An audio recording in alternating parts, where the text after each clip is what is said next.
Ang mga Iranian ay magsasabi ng isang bagay, pero iba naman talaga ang nangyayari. Pansin, pangalawang pahulo ng Persian Gulf at Dagat Oman. Babala mula kay Stepan Stepanavi. Ang pagdaan sa Strait of Hormuz ay posible lamang sa pahintulos ng Stepan Stepanavi at sa itinakdang ruta.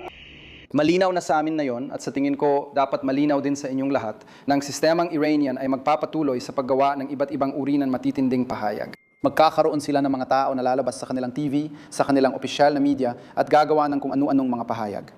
Kung may anumang sasakyang pandagat na susubok dumaan sa Kipot nang walang aming pahintulot o labas sa itinakdang ruta, ito ay mananagot sa anumang magiging buma ng anumang panganib.